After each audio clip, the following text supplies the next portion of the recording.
do you do when the thing that you didn't ask for happens in your life in the shifting seasons? I don't care how good you are, I don't care how talented you are. There are some times when things aren't going to go right, and you have to deal with it. You can find yourself stressed out. You can find yourself depressed, mentally fragile because of the experiences, the turbulence that you have gone through. You can experience enough pain in life that it can clobber you to the ground, and you believe you can't do it. You believe that this is it for you. No, it's not. What if you told people the story of, hey, I had a fucked up life, but I don't want to tell you that. I'm going to tell you what I'm going to do next, and I'm going to go out and do it. That is what self-development is about. That is what peak performance is about. That is what breaking through self-limiting beliefs is about, is rewriting the story. Because as long as you have breath in your lungs, as long as your heart is beating, as long as you have consciousness in your mind, you can go and rewrite the story of how your life ends. Setbacks will happen. When they do, it's okay to cry, but eventually you have to get over it and move on. It is good to be uncomfortable. I've never met anybody who was terribly creative or gifted or strong in leadership who was also comfortable. It's always those people who say, is there not a cause? Those exceptional people who are uncomfortable with the times and rise to the challenge because they refuse to allow the chaos around them to determine the conqueror within them. People who resist the toll to go down and stand fiercely in spite of opposition and say, I'm going to do it anyway. Forget all your problems. Everyone has the same problems. It's our solutions to those problems that make us different. Do you have the courage to get what you want? It takes courage to achieve your goals, man. It's easy to give up. It's easy to look at these people and make excuses as to why they can do what you can't. You have everything you need to achieve anything.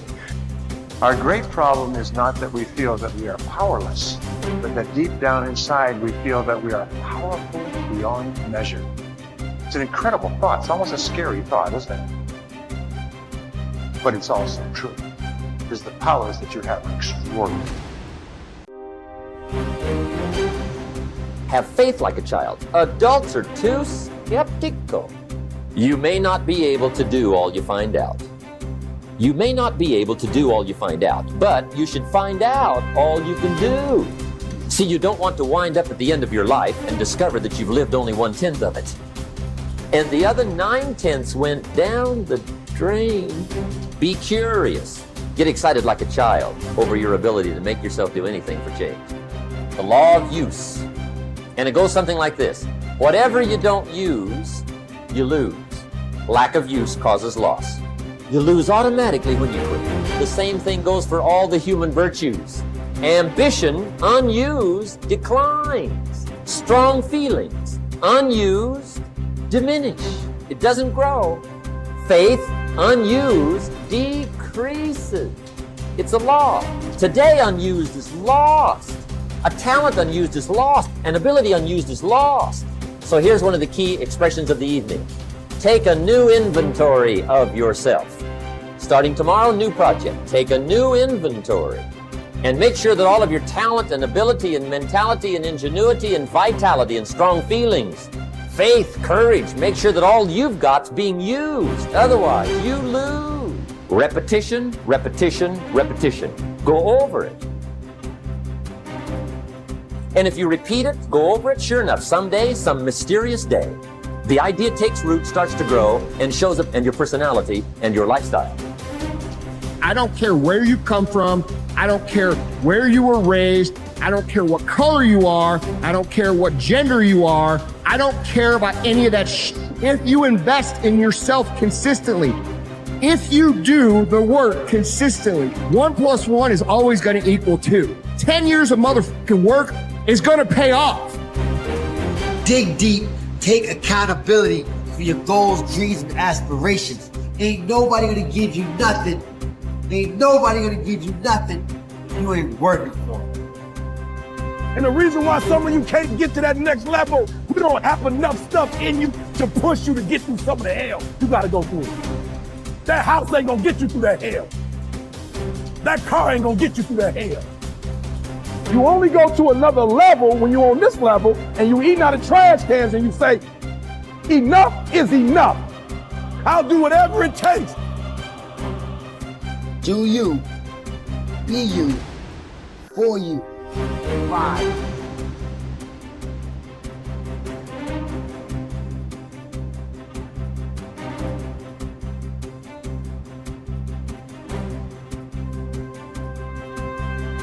You should treat yourself like you're someone responsible for helping.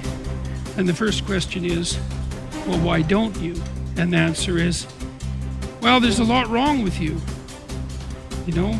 And it's hard to exercise enough love and care in a deep and non-naive way to care properly for something like that. It's an encouragement to assume, to act out the proposition that even if life is as difficult as it seems to be, and if you're as vulnerable and weak in a fundamental sense as you definitely are, and characterized by this terrible propensity for the infliction of voluntary suffering on yourself and others, and that destructive tendency, that there's still something within you that's so remarkable and so aligned with order and being in the proper manner that you can climb above that, let's say like Abel, and that you can make the proper sacrifices, and that you can set yourself right, and you can set your family right,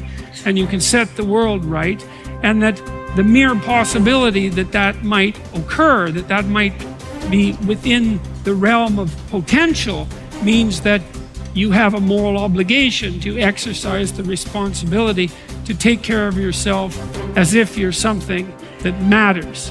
And that if you did that properly, it might turn out that what you did would matter, that it would matter to you, that it would be meaningful in the way that things that matter are meaningful, and that it would matter to everyone around you.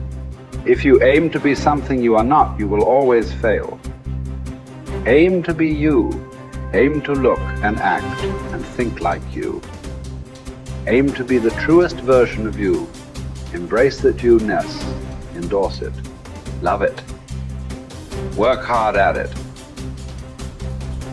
And don't give a second thought when people mock it or ridicule it. Most gossip is envy in disguise. I believe that what we become depends on what our fathers teach us at odd moments, when they aren't trying to teach us. We are formed by little scraps of wisdom. Maturity is the ability to live fully and equally in multiple contexts. Most especially, the ability, despite our grief and losses, to courageously inhabit the past, the present, and the future all at once. The wisdom that comes from maturity is recognized through a disciplined refusal to choose between or isolate three powerful dynamics that form human identity. What has happened, what is happening now, and what is about to occur. Immaturity is shown by making false choices. Living only in the past, or only in the present, or only in the future, or even living only 2 out of the 3.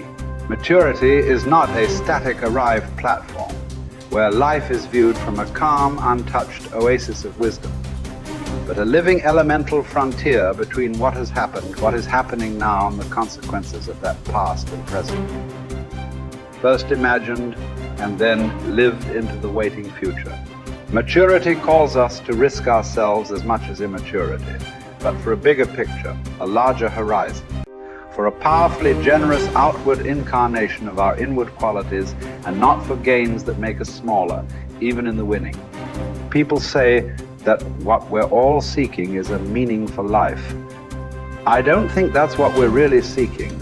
I think that what we're seeking is an experience of being alive, so that our life experiences on the purely physical plane will have resonances with our own innermost being and reality, so that we actually feel the rapture of being alive.